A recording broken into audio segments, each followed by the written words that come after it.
കഴിഞ്ഞ ദിവസം ഒരു സംവാദം കണ്ടു. അതിൽ ഏറ്റവും രസകരമായ രംഗം വെച്ചിട്ടാണ് നമുക്ക് തുടങ്ങാം. ബാക്കി അതിനുശേഷം വിശദീകരിക്കാം. 157 ആയത്തുകൾ ഖുറാനകത്തുണ്ട്. ഇത് നമ്മുടെ ഇന്ത്യയിലൊരു കോടതി തന്നെ നിരോധിച്ചിട്ടുണ്ട്. 27 ആയത്തുകൾ പറഞ്ഞ് ഇത് പാടില്ല, എടുത്തു മാറ്റണം എന്ന് പറഞ്ഞു. ഖുറാൻ്റെ അകത്ത് എടുത്തു മാറ്റിയിട്ടൊന്നുമില്ല, അത് വേറെ കാര്യം. പക്ഷെ കോടതി പറഞ്ഞതാണ്. മനസ്സിലായി, ഇതൊരു യുദ്ധപുസ്തകമാണെന്നും കോടതി നിരീക്ഷിച്ചിരുന്നു. അപ്പോൾ കോടതി, ഇന്ത്യയിലൊരു കോടതി എന്ത് ചെയ്തിട്ടുണ്ട്, പിന്നെ ഈ ഖുർആനിലുള്ള 27ഓളം വചനങ്ങൾ നിരോധിക്കാൻ പറഞ്ഞിട്ടുണ്ട് എന്നൊക്കെ പറഞ്ഞുകൊണ്ട്, നിരോധിച്ചിട്ടുണ്ട് എന്നൊക്കെ പറഞ്ഞുകൊണ്ടുള്ള ഒരു അത് കഴിഞ്ഞതിന് ശേഷം നടക്കുന്നൊരു രംഗമുണ്ട്. വളരെ രസകരമാണ്.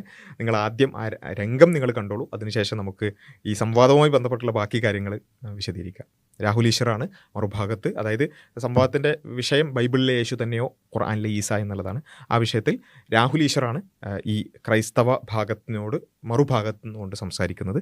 അദ്ദേഹം ഇതിനോട് പ്രതികരിക്കുന്നത് കേട്ടോളൂ. ഞങ്ങൾ ശ്രീനാരായണ ഗുരുവിൽ വിശ്വസിക്കുന്നവരാണ്. ശ്രീനാരായണ ഗുരുദേവൻ പറയുന്നത് വാദിക്കാനും ജയിക്കാനുമല്ല, അറിയാനും അറിയിക്കാനുമാണ് സംവാദങ്ങളതാണ്. പക്ഷേ ഈ സംവാദത്തിൽ ഞാനൊരു ഓഫർ മുമ്പോട്ട് വെക്കുകയാണ്. ഞാൻ ഈ സംവാദത്തിൽ തോറ്റു എന്ന് പരസ്യമായി സംവദിക്കാനും അദ്ദേഹം പറയുന്നതാണ് ശരിയെന്ന് അക്സെപ്റ്റ് ചെയ്ത് അദ്ദേഹത്തിൻ്റെ കൂടെ കൂടാനും തയ്യാറാണ്.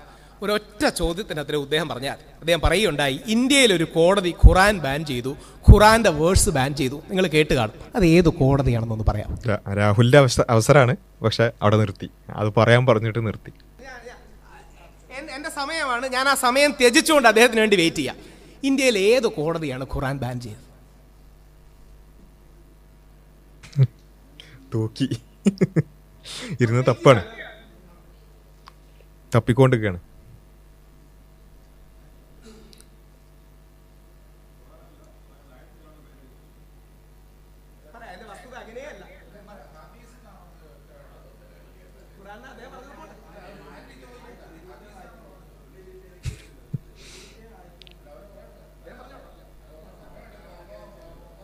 ഓരോന്ന് കൊണ്ടുവന്ന് സംവാദത്തിൽ പറയുമ്പോൾ ആലോചിക്കണം.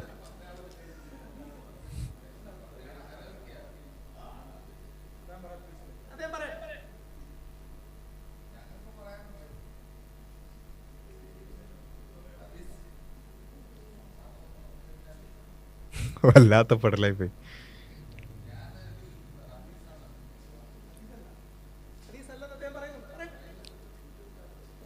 ആലോചിച്ചൊക്കെ ലൈവായിട്ട് സംവാദം ടെലികാസ്റ്റ് ചെയ്യാണ്, ഇരുന്ന് തപ്പാണ്.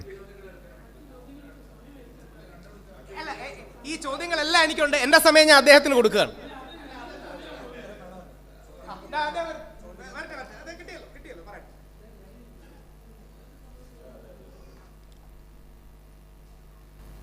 ആ 1986 ഡൽഹി കോടതി കേസാണ്. ഓക്കെ. 1986 ഇത് 80കളുടെ മധ്യത്തിൽ നടന്നൊരു സംഭവത്തിൽ ഇതായിട്ടാണ്. ഹൈക്കോടതി എനിക്ക് കിട്ടിയ റിസൾട്ട് തെറ്റിപ്പോയി. ഇത് കൽക്കട്ട ഹൈക്കോടതിയിൽ നിരോധിക്കണം എന്ന് പറഞ്ഞിട്ടൊരു ഇത് കൊടുത്തിരുന്നു. അതുണ്ടായിരുന്നു. അതായത് കൽക്കത്തയിൽ ഇതുപോലെ വേറെ ടീം പോയിട്ട് ഖുർആൻ നിരോധിക്കണം എന്ന് പറഞ്ഞിട്ട് പോയിരുന്നു. അവിടുന്ന് അത് തള്ളിപ്പോവാണ് ചെയ്തത്. ഏതായാലും തപ്പിയിട്ട് കിട്ടിയിട്ടില്ല. അത് കോടതി തള്ളുകയുണ്ടായി. അതല്ല, വേറൊരു ഇതുണ്ട്. പക്ഷെ അത് അല്ല ഇപ്പോഴില്ല, 2021 അതൊന്നുമല്ല. ഇതൊക്കെ അതിന് മുമ്പത്തെയാണെന്നേ സംഗതി. ഇതിപ്പോൾ എവിടെ റിസൾട്ട് വരും ഇതാകുന്നത്.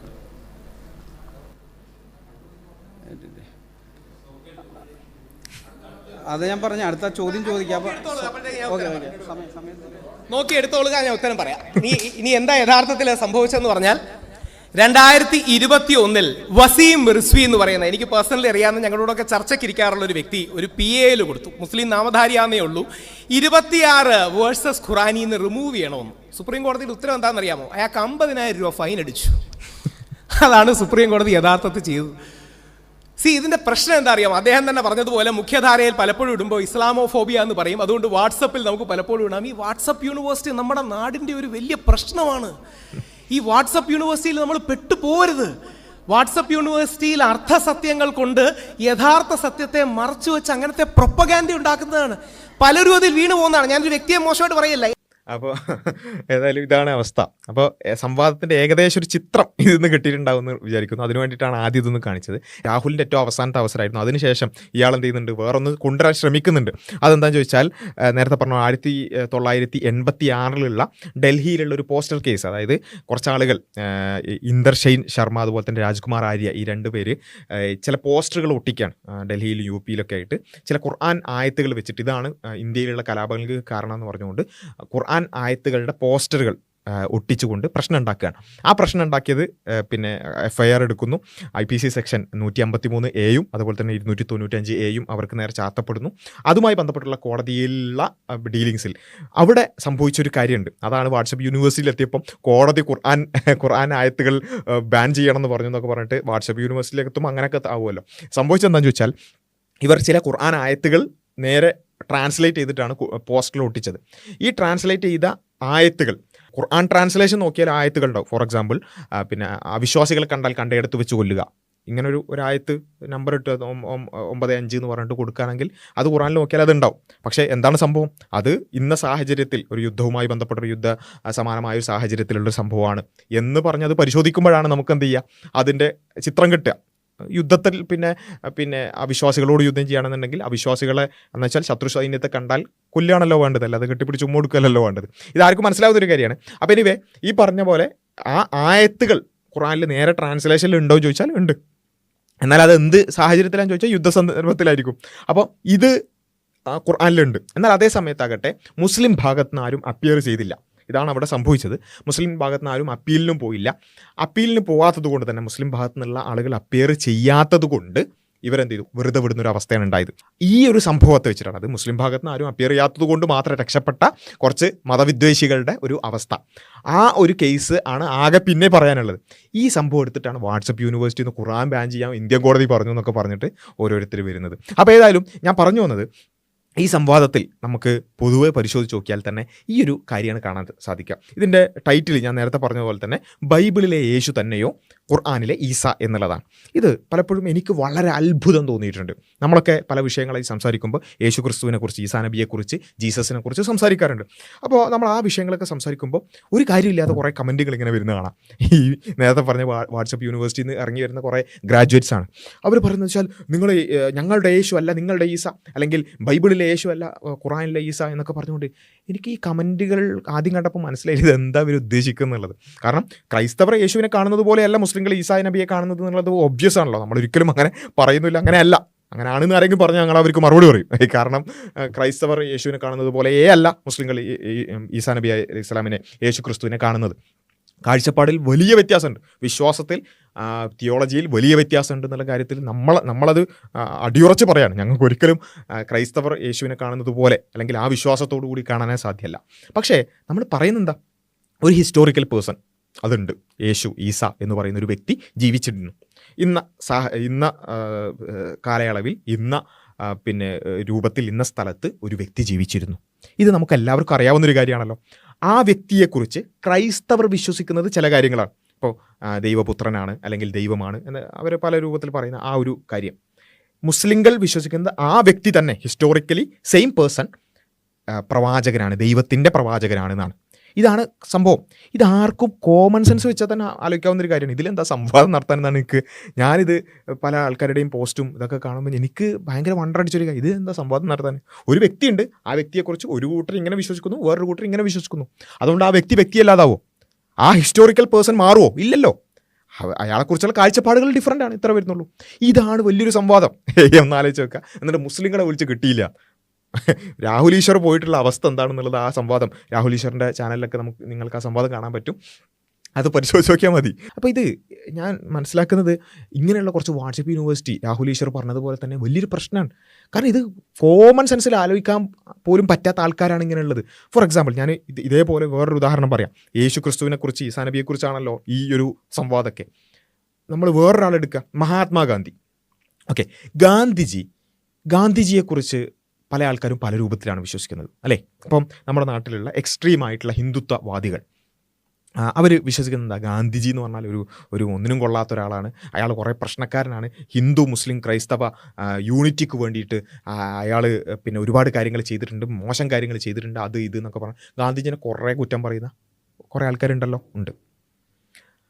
അങ്ങനെ കുറച്ച് ആൾക്കാർ ഗാന്ധിജിയെ കാണുന്നു. ഗാന്ധിജി എന്ന് പറഞ്ഞൊരു പേഴ്സൺ അവിടെ ഉണ്ട്, ഹിസ്റ്റോറിക്കൽ പേഴ്സൺ. മോഹൻദാസ് കരംചന്ദ് ഗാന്ധി എന്ന് പറയുന്ന ഒരു വ്യക്തിയെക്കുറിച്ച് ഹിന്ദു എക്സ്ട്രീമിസ്റ്റുകൾ ഇങ്ങനെയാണ് വിശ്വസിക്കുന്നത്. ഇവിടെയുള്ള ബാക്കി ആളുകളോ, ഇവിടെയുള്ള മതേതരവാദികളോ അല്ലെങ്കിൽ ബാക്കിയുള്ള ഹിന്ദു എക്സ്ട്രീമിസ്റ്റുകളല്ലാത്ത ആളുകളൊക്കെ ഗാന്ധിജിനെ എങ്ങനെയാണ് കാണുന്നത്, ബ്രിട്ടീഷുകാർക്കെതിരെ പോരാടിയ, വളരെ കൃത്യമായ ഹിന്ദു മുസ്ലിം ഐക്യം ഇവിടെ കൊണ്ടുവന്ന, മതനിരപേക്ഷതയ്ക്ക് വേണ്ടി അല്ലെങ്കിൽ മതസൗഹാർദ്ദത്തിന് വേണ്ടി എന്നൊക്കെ നമുക്ക് പറയാവുന്ന മനുഷ്യ സൗഹാർദ്ദത്തിന് വേണ്ടി വാദിച്ചൊരു വ്യക്തി. അങ്ങനെ ഒരു വ്യക്തിയായിട്ടാണ് നമ്മൾ എന്ത് ചെയ്യുന്നത്, ഗാന്ധിജിയെ കാണുന്നത്. ഓക്കെ, സെയിം പേഴ്സൺ ഹിന്ദു എക്സ്ട്രീമിസ്റ്റുകൾ കാണുന്ന ഒരു മോശക്കാരൻ, ബാക്കിയുള്ള മതേതര വിശ്വാസികൾ കാണുന്നത് വേറൊരു വ്യൂവിൽ. നമ്മൾ ആരെങ്കിലും പറയോ ഹിന്ദു എക്സ്ട്രീമിസ്റ്റുകൾ പറയുന്ന ഗാന്ധി അല്ല നമ്മുടെ ഗാന്ധി എന്ന് പറയോ? അല്ല, ആ വ്യൂ പോയിന്റിൽ വ്യത്യാസമുണ്ട് നമ്മൾ പറയും, പക്ഷേ ഇത് രണ്ടും ഡിഫറെൻറ്റ് പേഴ്സൺ ആണെന്ന് പറയോ? നമ്മൾ പറയാണ് നിങ്ങൾ പറയുന്ന ഗാന്ധി എന്ന് പറയുന്നത് ഹിന്ദു എക്സ്ട്രീമിസ്റ്റുകളെന്ന് നമ്മൾ നിങ്ങൾ പറയുന്ന ഗാന്ധി എന്ന് പറയുന്നത് പിന്നെ ഒരുപാട് അബദ്ധങ്ങൾ ചെയ്ത മോശം കാര്യങ്ങൾ ചെയ്ത ഗാന്ധിജിയാണ്, അങ്ങനെ ഒരു ഗാന്ധി അല്ല ഞങ്ങൾ പറയുന്നത് വേറൊരു മനുഷ്യനെക്കുറിച്ചാണ് നമ്മൾ പറയോ? ഒരേ മനുഷ്യനെക്കുറിച്ച് തന്നെയാണ്, കാഴ്ചപ്പാടുകൾ ഡിഫറെൻ്റ് ആണ്. ഇത് ആർക്കും മനസ്സിലാവുന്നൊരു കാര്യമല്ലേ?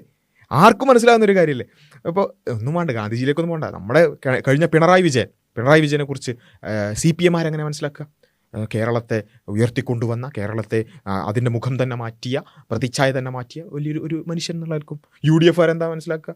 പിന്നെ ധാർഷ്ട്യമുള്ള ഇങ്ങനെയുള്ള പറഞ്ഞിട്ട് അവരുടെ കുറേ നെറേറ്റീവുകൾ ഉണ്ടാവും. എന്നിട്ട് കുറച്ച് കാലം കഴിഞ്ഞിട്ട് ആരെ പറയാണ്, CPM പറയുന്ന പിണറായി വിജയൻ വേറെ വ്യക്തിയാണ്, UDF പറയുന്ന പിണറായി വിജയൻ വേറെ വ്യക്തിയാണ് എന്നാരെ പറയോ? ഇല്ല, കാരണം CPM കാണുന്നത് വേറെ രൂപത്തിലാണ്, UDF വേറെ രൂപത്തിലാണെന്നേ ഉള്ളൂ. ഒരേ വ്യക്തിയെക്കുറിച്ച് തന്നെയാണ് നമ്മൾ സംസാരിക്കുന്നത്. ഇതുപോലെ യേശു ക്രിസ്തു, ഈസാ നബി എന്ന് പറയുന്ന ഒരു ഹിസ്റ്റോറിക്കൽ പേഴ്സൺ അവിടെ ഉണ്ട്. ആ വ്യക്തിയെ ക്രൈസ്തവർ കാണുന്നത് വേറെയാണ്, മുസ്ലിങ്ങൾ കാണുന്നത് വേറെ വിശ്വാസത്തോടു കൂടിയാണ്. ഇത്രയേ ഉള്ളൂ സംഭവം. ഇതെന്താ സംവദിക്കാൻ എന്നുള്ളതാണ് സത്യം പറഞ്ഞാൽ ഞാനിതാണ് ആലോചിച്ചത്. അതുതന്നെയാണ് ഈ രാഹുൽ ഈശ്വറുമായിട്ടുള്ള സംവാദം കണ്ടപ്പോഴും എനിക്ക് ശരിക്കും മനസ്സിലായത്. കാരണം രാഹുൽ ഈശ്വർ ആദ്യം ഈ ഒരു ലോജിക്ക് പറഞ്ഞു, കൃത്യമായി അദ്ദേഹം ഇത് ആവർത്തിച്ച് പറയുന്നുണ്ട്. അതിൻ്റെ കൂടെ ഇതിനെ സബ്സ്റ്റാൻഷിയേറ്റ് ചെയ്യാൻ അദ്ദേഹം കൃത്യമായ പഠനങ്ങൾ ഉദ്ധരിച്ചുകൊണ്ടാണ് പറയുന്നത്. ഇപ്പം നോസ്ട്രാ 88 പിന്നെ ഈ വത്തിക്കാനെയും അല്ലെങ്കിൽ പോപ്പിനെ അടക്കം ഉദ്ധരിച്ചുകൊണ്ടാണ് അദ്ദേഹം പറയുന്നത്. മാത്രമല്ല Harvard university press, Cambridge university, Yale university, Oxford university press, ഇങ്ങനെ 4 യൂണിവേഴ്സിറ്റികളുടെ പഠനം ഉദ്ധരിച്ചുകൊണ്ടാണ് എന്ത് ചെയ്യുന്നത് ഇദ്ദേഹം പറയുന്നത്. സെയിം ഹിസ്റ്റോറിക്കൽ പേഴ്സൺ ആണ്, ബട്ട് ആ പേഴ്സണെക്കുറിച്ചുള്ള കാഴ്ചപ്പാടുകൾ ഡിഫറൻ്റ് ആണ്. ഇത് ഈ യൂണിവേഴ്സിറ്റികളൊന്നും പിന്നെ എന്ത് ചെയ്യേണ്ടതില്ല, അതിനൊന്നും പിന്നെ കോട്ട് ചെയ്യേണ്ട കാര്യമില്ല, ഇല്ലാതെ തന്നെ പറയാവുന്നതാണ്. പക്ഷേ അദ്ദേഹം കൃത്യമായിട്ടൊരു സംവാദത്തിന് വരുമ്പോൾ ആ ഒരു കാര്യത്തെ കൃത്യമായി പിന്നെ അതിനൊരു വില കൊടുത്തുകൊണ്ട് തന്നെ അങ്ങനെ പ്രസൻറ്റ് ചെയ്യാൻ അദ്ദേഹത്തിന് സാധിച്ചിട്ടുണ്ട്. രാഹുൽ ഈശ്വറിൻ്റെ ഒരു പ്രസൻറ്റേഷൻ എനിക്ക് വളരെ ഇഷ്ടപ്പെട്ടു. കൃത്യമായി തന്നെ അത് സബ്സ്റ്റാൻഷിയേറ്റ് ചെയ്യാൻ അദ്ദേഹത്തിന് സാധിച്ചിട്ടുണ്ട്. ഇങ്ങനെയൊക്കെയാണ് രാഹുൽ ഈശ്വർ ഈ കാര്യം സമർത്ഥിച്ചത്. അതായത് ഒരേ വ്യക്തിയാണ്, പക്ഷേ ക്രൈസ്തവർ കാണുന്നത് വ്യത്യസ്തമായിട്ടാണ്, മുസ്ലിങ്ങൾ കാണുന്നത് വ്യത്യസ്തമായിട്ടാണ് എന്നുള്ളത് അദ്ദേഹം സമർത്ഥിച്ചു. ഇതിനുള്ള മറുപടി കേട്ടപ്പോൾ സത്യം പറഞ്ഞ് ചിരിച്ചുപോയി. കാരണം എന്താ വെച്ചാൽ, മറുപടി എന്താണെന്ന് ചോദിച്ചാൽ, ബൈബിളിൽ പറയുന്ന യേശുവിൻ്റെ കുറേ കാര്യങ്ങളുണ്ടാവുമല്ലോ, യേശുവിനെ അവർ കാണുന്നത് വേറെ പല രൂപത്തിലായിരിക്കും, ദൈവമായിട്ടും ദൈവപുത്രനായിട്ടും ഇങ്ങനെയാണെന്നൊക്കെ പറഞ്ഞുള്ള കുറേ കാര്യങ്ങൾ. ഇങ്ങനെയൊന്നല്ല മുസ്ലിങ്ങൾ കാണുന്നത്, അതുകൊണ്ട് ഇത് രണ്ടും വ്യത്യസ്തരാണ്. ഒന്ന് ആലോചിച്ച് നോക്കുക, എന്താണ് ഇവർക്ക് തീരെ ചിന്തിക്കാൻ കഴിയാത്തത് കൊണ്ടാണോ? സത്യമായിട്ട് ഞാനത് ആലോചിച്ചത്. നിങ്ങളാ സംവാദം ഒന്ന് രാഹുൽ ഈശ്വറിൻ്റെ ചാനലിൽ അത് അവൈലബിൾ ആണ്, നിങ്ങളൊന്ന് പോയി കാണണം എന്നാണ് എനിക്ക് പറയാനുള്ളത്. സത്യം പറഞ്ഞാൽ തലയിൽ കൈവച്ചു പോകും. ഇങ്ങനെയൊക്കെ ഒരാൾ നേരത്തെ പറഞ്ഞതുപോലെ വാട്സപ്പ് യൂണിവേഴ്സിറ്റിയിൽ നിന്ന് കിട്ടുന്ന കുറേ കാര്യങ്ങളും കൊണ്ടുവന്നിട്ട് സംവാദത്തിൻ്റെ ഒക്കെ വരാനുള്ള ആ ഒരു ഇതുണ്ടല്ലോ, അത് സത്യം പറഞ്ഞാൽ അംഗീകരിച്ചു കൊടുക്കണം. കാരണം അമ്മാതിരി ഒരു അവസ്ഥയാണ്. കാരണം പല കാര്യങ്ങളാണ് പറയുന്നത്. അത് പിന്നെ ക്രൂശീകരണം, ഇപ്പോൾ യേശു ക്രിസ്തു ക്രൂശീകരിക്കപ്പെട്ടു അല്ലെങ്കിൽ കുരിശുമരണം വരിച്ചു എന്നുള്ളതാണ് ക്രൈസ്തവരുടെ വിശ്വാസം, അല്ലെങ്കിൽ അന്നത്തെ കാലഘട്ടത്തിൽ ആളുകൾ കണ്ടത്. കാരണം ഒരു ക്രൂശീകരണം അവിടെ സംഭവിച്ചിട്ടുണ്ടല്ലോ. എന്നാൽ മുസ്ലിങ്ങൾ വിശ്വസിക്കുന്ന എന്താ, യേശു ക്രിസ്തു ക്രൂശീകരിക്കപ്പെട്ടിട്ടില്ല, യേശുവിനെ പോലെ ഒരാൾ, സാമ്യത തോന്നുന്ന ഒരാളെ ക്രൂശീകരിക്കപ്പെട്ടു, യേശു ക്രിസ്തുവിനെ ദൈവം എന്ത് ചെയ്തു, ഉയർത്തി. ഇത് ആ കാഴ്ചപ്പാട്ടിലെ ഡിഫറൻസ് ആണ്. അവിടെ ഒരു സംഭവം നടന്നിട്ടുണ്ട്, ചരിത്രപരമായി അങ്ങനെ ഒരു സംഭവം, അതായത് ക്രൂശീകരണം എന്ന് പറയുന്ന ഒരു സംഭവം നടന്നിട്ടുണ്ട്.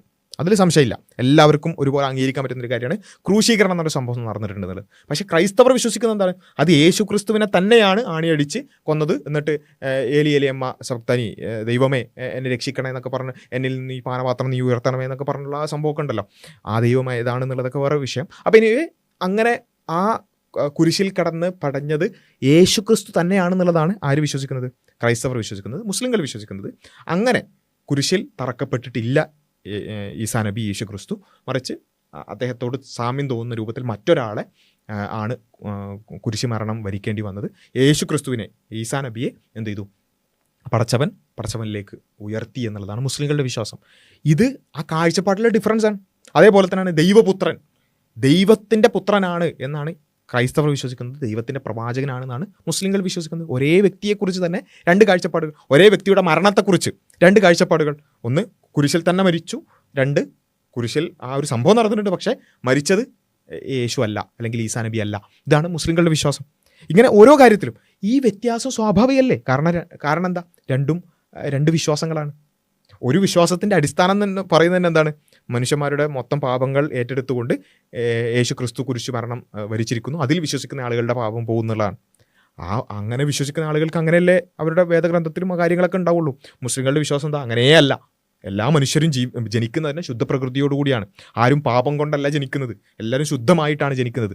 അത് ഏത് വീട്ടിൽ ജനിച്ചാലും, ഏത് മതസ്ഥരുടെ മക്കളായി ജനിച്ചാലും എല്ലാവരും ശുദ്ധമായിട്ടാണ് ജനിക്കുന്നത്. ആർക്കും ജനിക്കുമ്പോൾ തന്നെ പാപമൊന്നുമില്ല. അതുകൊണ്ട് തന്നെ ആ പാപം തീർക്കാൻ ഒരാൾ കുരിശുമരണം വരിക്കേണ്ടതില്ല. അങ്ങനെ ദൈവം അങ്ങനെ ഒരു സംവിധാനം നിശ്ചയിച്ചിട്ടില്ല. മറിച്ച് യേശുക്രിസ്തു എന്ന് പറയുന്ന ഒരു മഹാനായ വ്യക്തി, അത് ദൈവത്തിൻ്റെ പ്രവാചകനാണ്. ജനങ്ങളെ സത്യത്തിലേക്ക് നയിക്കാൻ ദൈവം നിയോഗിച്ചൊരു പ്രവാചകനാണെന്നാണ് മുസ്ലിങ്ങൾ വിശ്വസിക്കുന്നത്. ഈ വ്യൂ പോയിന്റിലുള്ള ഡിഫറൻസ് മനസ്സിലാക്കാൻ പൊതുവെ എല്ലാവർക്കും പറ്റേണ്ടതാണ്, അല്ലേ? പൊതുവെ സാധിക്കേണ്ടതാണ്. പക്ഷേ എന്തോന്നറിയില്ല, ഈ പറഞ്ഞ വാട്സപ്പ് യൂണിവേഴ്സിറ്റികളുടെയും ഇത്തരത്തിലുള്ള ഫേക്ക് ഇൻഫർമേഷൻസിൻ്റെ ഒക്കെ ഇടയിൽ പെട്ടതുകൊണ്ടായിരിക്കാം ഇവർക്കിതിന് പറ്റുന്നില്ല. ഒന്ന് ആലോചിച്ച് നോക്കുക. അതേപോലെ തന്നെയാണ് വേറെ ചില ആൾക്കാർ പ്രശ്നം, ഈ സംവാദത്തിലടക്കം ആ വിഷയം വന്നിട്ടുണ്ട്. അള്ളാഹു അല്ലേ, നിങ്ങളുടെ ദൈവവും അവർ പറയുന്ന ദൈവവും ഈ ദൈവവും ഒന്നല്ല. കാരണം എന്താ? യഹോവയാണ്, അള്ളാഹുവാണ്. നമ്മൾ പറയുന്നത് നമ്മളെ ക്രിസ്ത്യാനികളാണെങ്കിലും മുസ്ലിങ്ങളാണെങ്കിലും ജൂതന്മാരാണെങ്കിലും ഹിന്ദുക്കളാണെങ്കിലും എല്ലാവരെയും പഠിച്ച ഏകനായൊരു സട്ടാവുണ്ട്. ആ സട്ടാവിനെ അറബിയിൽ വിളിക്കുന്ന പേരാണ് അള്ളാഹ്. അതുകൊണ്ടാണ് അറബി ബൈബിളിലടക്കം, നമ്മുടെ ചാനലടക്കം മുമ്പുള്ള വീഡിയോകളിൽ അത് കാണിച്ചിട്ടുണ്ടായിരുന്നു, നേരിട്ട് കാണിച്ചുകൊണ്ട് തന്നെ നമ്മൾ പറഞ്ഞിട്ടുണ്ട്. അറബി ബൈബിളിൽ നിങ്ങൾക്കിപ്പോൾ ചെക്ക് ചെയ്യാൻ പറ്റും. അറബിക് ബൈബിൾ നിങ്ങളിപ്പോൾ ഗൂഗിൾ സെർച്ച് ചെയ്തോളൂ. അതിൽ ഒന്നാമത്തെ വാചകം തന്നെ, അതായത് അറബി ബൈബിൾ തുടങ്ങുന്ന, നമ്മുടെ ഉൽപ്പത്തി പുസ്തകം തുടങ്ങുന്ന തന്നെ ദൈവത്തിൻ്റെ സൃഷ്ടിപ്പിനെ കുറിച്ചാണല്ലോ. ആ ഒന്നാമത്തെ വാചകം തന്നെ അറബി ബൈബിളിൽ അള്ളാഹ് എന്ന് പറഞ്ഞുകൊണ്ടാണ്. ദൈവത്തെ അറബിയിൽ സൂചിപ്പിക്കുന്ന പദമാണ് അള്ളാഹ്.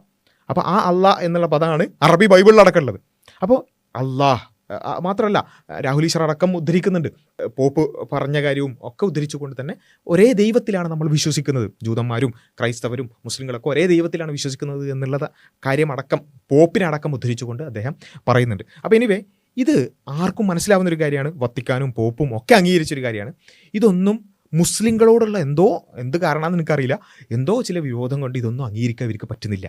എന്നിട്ടോ ആ അംഗീകരിക്കാൻ പറ്റാത്തത് കൊണ്ട് എങ്ങനെയെങ്കിലും മുസ്ലിങ്ങളെ താറടിക്കാൻ വേണ്ടി എന്തെങ്കിലുമൊക്കെ പറയുക. അതിനുവേണ്ടി പോപ്പിനെ തള്ളുക, വത്തിക്കാനെ തള്ളുക, അതേപോലെ തന്നെ സഭയെ തള്ളുക, എല്ലാത്തിനും തള്ളി. എനിക്ക് അറിയില്ല ഇവരെ പിന്നെ എന്താ ബാക്കിയുള്ളത് എന്നുള്ളത്. ക്രൈസ്തവരാണെന്ന് പറഞ്ഞുകൊണ്ടാണ് വന്നിട്ടുള്ളത്. പക്ഷേ എല്ലാവരെയും തള്ളിക്കളഞ്ഞ് ഇവർക്ക് മുസ്ലിം വിരുദ്ധത എങ്ങനെയെങ്കിലും പറയണം. ഇതുമാത്രമാണ് ആ സംവാദത്തിൽ എനിക്ക് കണ്ടിട്ടുള്ളത്. അപ്പം എനിവേ, ആ ഒരു സംവാദമൊക്കെ വളരെ നിഷ്പക്ഷമായി കാണുന്ന ആളുകളെ സംബന്ധിച്ചിടത്തോളം ഒരുപാട് കാര്യങ്ങൾ മനസ്സിലാക്കാനുണ്ടെന്നുള്ളത് മാത്രമാണ് പറയാനുള്ളത്. അപ്പം എനിവേ, അതിനുശേഷം പിന്നെ ആകെ ഒരു ആർഗ്യുമെൻ്റ് എന്നുള്ള രൂപത്തിൽ പറയാൻ സാധിക്കുന്ന ഒരു കാര്യം എന്താ വെച്ചാൽ, ഖുർആനിലുള്ള ഈസാ നബി, ആ ഈസാ നബിയെ യാ ഉഖ്ത ഹാറൂൻ, ഹാറൂൻ്റെ സഹോദരി എന്ന് പറഞ്ഞിട്ടുണ്ട്. അപ്പോൾ ഹാറൂൻ എന്ന് പറയുന്ന പിന്നെ അഹറോൻ ജീവിച്ചിരുന്ന കാലഘട്ടത്തിലല്ല മറിയം എന്ന് പറയുന്ന ഒരു ആർഗ്യുമെൻ്റാണ് പിന്നെയും ഈ ഭാഗത്തു നിന്ന്, ക്രൈസ്തവ ഭാഗത്തു നിന്ന് കുറച്ചെങ്കിലും ഒരു വാലിഡായൊരു പോയിൻ്റായിട്ട് പറഞ്ഞുള്ളത്. പക്ഷേ വളരെ രസകരമായിട്ട് തോന്നിയൊരു കാര്യം, രാഹുൽ ഈശ്വർ അതിനെ അടക്കം പ്രിപ്പയർ ചെയ്ത് വന്നിട്ടുണ്ടായിരുന്നു. സ്വഹീഹ് മുസ്ലിമിൽ 2135 ഹദീസിൽ ഇതേ വിഷയം മുഹമ്മദ് നബിയോട് തന്നെ ചോദിക്കുന്നുണ്ട്.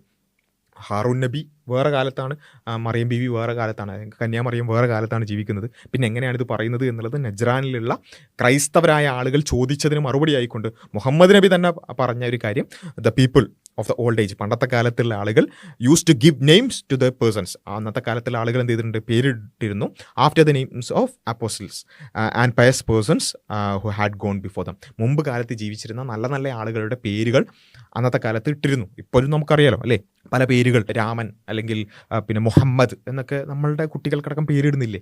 അതെന്തുകൊണ്ടാണ്? അത് മുമ്പ് കാലത്ത് ജീവിച്ചിരുന്ന മഹാന്മാരുടെ പേരുകൾ നമ്മൾ ഇടുകയാണ്. ഇതേപോലെ അങ്ങനെ പേരിട്ടിരുന്നു. അതുകൊണ്ടാണ് അന്നത്തെ കാലത്തുള്ള ഹാറൂൻ, യാഹുത്ത ഹാറൂൻ എന്ന് പറയുന്ന പരാമർശം ഉണ്ടായിട്ടുള്ളത് എന്നുള്ള കൃത്യമായി മുഹമ്മദ് നബി തന്നെ ആ കാര്യത്തെ വിശദീകരിച്ച കാര്യം രാഹുൽ ഈശ്വർ അതിൽ ഉദ്ധരിക്കുകയും ഉണ്ടായി. അത് കേട്ടപ്പോൾ വളരെ സന്തോഷം തോന്നി. കാരണം എന്താ വെച്ചാൽ മുസ്ലിം ഭാഗത്തു നിന്നൊക്കെ അത് പല തവണ പറഞ്ഞിട്ടുണ്ടെങ്കിലും ഇവർക്കൊന്നും അത് പൊതുവെ മനസ്സിലായിട്ടില്ല. അപ്പോൾ ഇതിനുവേ അത് അടക്കം ഉദ്ധരിച്ചുകൊണ്ടാണ് രാഹുൽ ഈശ്വർ അതിന് മറുപടി പറഞ്ഞിട്ടുണ്ടായിരുന്നത്. അപ്പോൾ അതുകൊണ്ട് തന്നെ യഥാർത്ഥ ഹാറൂൻ നബിയുടെ സഹോദരി എന്ന രൂപത്തിലല്ല, അവിടെ നേരിട്ടുള്ള സഹോദരി എന്നുള്ള രൂപത്തിലല്ല യാ ഉഖ്ത ഹാറൂൻ എന്നുള്ള ആ പരാമർശം എന്നുള്ളതാണ്. അതാണ് ആകെ ഒരു വാലിഡായി പോയിൻ്റായി നമുക്ക് കൺസിഡർ ചെയ്യാൻ തന്നെ പറ്റുന്നത്. അതിനടക്കം കൃത്യമായ മറുപടി ആ സംവാദത്തിൽ വന്നിട്ടുണ്ട് എന്നുള്ളതാണ് മനസ്സിലാക്കുന്നത്. അപ്പോൾ എനിവേ വളരെ കൃത്യമായി തന്നെ നമുക്കാർക്കും ആലോചിച്ചാൽ മനസ്സിലാക്കുന്ന ഇത്തരം കാര്യങ്ങളോടടക്കം പുറംതിരിഞ്ഞ് നിൽക്കുന്നത് ശരിയല്ല എന്നുള്ളതാണ് പറയാനുള്ളത്.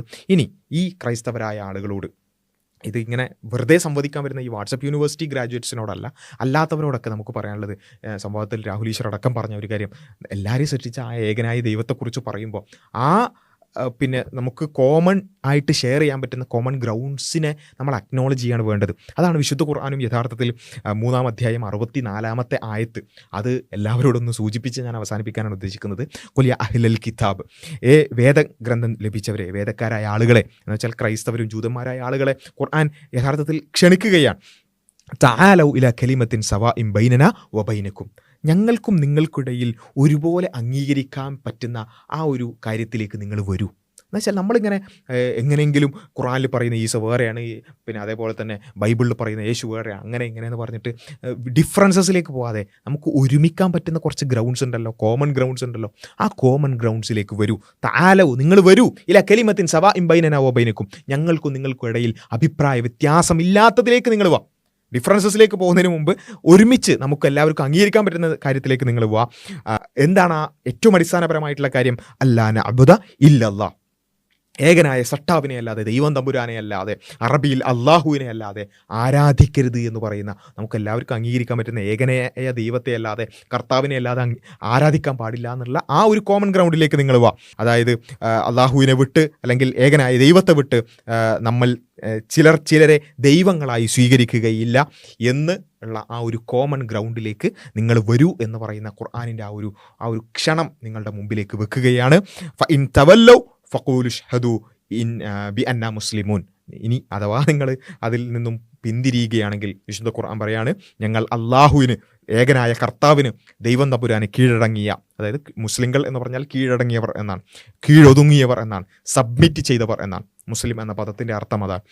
അങ്ങനെ ഞങ്ങൾ സബ്മിറ്റ് ചെയ്തവരാണ്, ഞങ്ങൾ പടച്ചോന് സബ്മിറ്റ് ചെയ്തവനാണ്, ഞങ്ങൾ ദൈവം തമ്പുരാന് സബ്മിറ്റ് ചെയ്തവരാണെന്ന് മാത്രമേ ഞങ്ങൾക്ക് പറയാനുള്ളൂ. അതിനപ്പുറത്തേക്ക് ഇത്തരം വാട്സപ്പ് യൂണിവേഴ്സിറ്റികളായിട്ട് മുന്നോട്ട് വരരുത്. എല്ലാവർക്കും മനസ്സിലാവുന്ന അല്ലെങ്കിൽ എല്ലാവർക്കും അംഗീകരിക്കാൻ പറ്റുന്നൊരു കാര്യമാണ് ഏകനായ ദൈവം മാത്രമേ ഉള്ളൂ, അവന് മാത്രമേ ആരാധനകൾ അർപ്പിക്കാവുള്ളൂ എന്ന് പറയുന്ന കോമൺ ഗ്രൗണ്ടിലേക്ക് നിങ്ങൾ വരൂ എന്ന് പറയുന്ന വിശുദ്ധ ഖുർആനിൻ്റെ ആ ഒരു ക്ഷണം അത് എല്ലാവരുടെയും മുമ്പിലേക്ക് വെക്കുകയാണ്. കൂടുതൽ കാര്യങ്ങൾ നമുക്ക് വഴിയെ ഡിസ്കസ് ചെയ്യാം. അസ്സലാമു അലൈക്കും വറഹ്മത്തുള്ളാഹി.